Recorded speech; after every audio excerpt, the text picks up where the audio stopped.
মাইয়াডারে লইয়া হইছে ভাই যত জ্বালা যন্ত্রণা, সবসময় শুধু চিকেন ললিপপ খামু। কেন রে বাবা, চিকেন ললিপপ খাইতে হইব কি জন্য সবসময়? একটু ফিশ ললিপপ খাইয়া দেখ, একবার খাইলে প্রতিদিন রোজা রাখতে চাবি, রমজান মাস না থাকলেও রোজা রাখতে চাবি, শুধু এই ফিশ ললিপপ খাওয়ার জন্য ইফতারের সময়। তো আসসালামু আলাইকুম, কেমন আছেন আমার প্রিয় ভাই ও বোনেরা? আশা করি সকলে ভালো আছেন। আলহামদুলিল্লাহ আমি ভালো আছি। আলু কুচি নিয়েছি, পাতাকপি কুচি নিয়েছি, গাজর কুচি নিয়েছি, আর সিলভার কাপ 2 পিস মাছ নিয়েছি, আর আলু সিদ্ধ নিয়েছি। দিয়ে দিলাম পেঁয়াজটাকে একটু হালকা লাল করে নেওয়ার পরে দিয়ে দিব এখানে আদা চামচ, দিয়ে দিব আদা আর রসুন বাটা একসাথে মিক্সড করা, দিয়ে একটু নেড়ে চেড়ে নেব।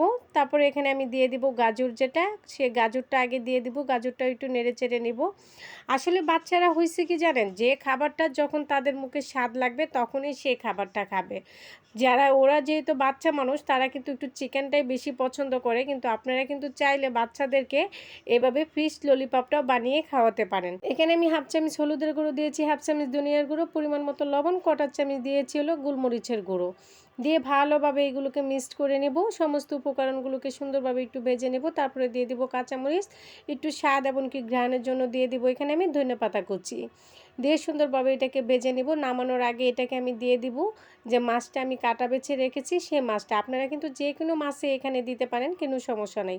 আমার ফ্রিজে সিলভার কাপ মাছ ছিল, আমি তাই সিলভার কাপ মাছই দিয়েছি, কারণ আমার বাচ্চাটা মাছ নিয়ে খুবই বায়না করে, এই মাছ খাবো না, ওই মাছ খাবো না। তাই ভাবলাম তোকে এমনভাবে খাওয়াবো যে তুই চেটে ফেটে খাবি, তুই সবসময় খেতে চাবি।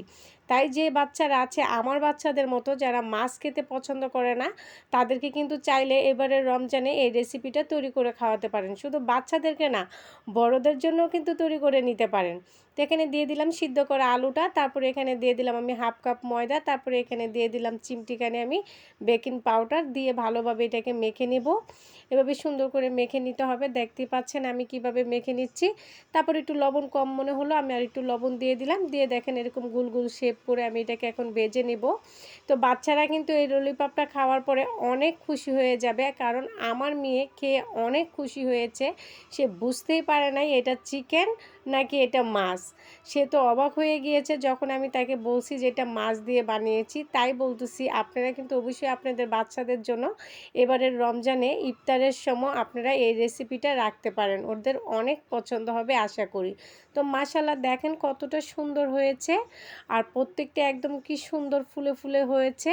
আপনারা কিন্তু অবশ্যই আপনাদের সোনামণিদের পাশে কিন্তু এই রেসিপিটা দিতে পারেন বানিয়ে। তো দেখেন আমি একটি ভেঙে আপনাদেরকে দেখিয়ে দিলাম।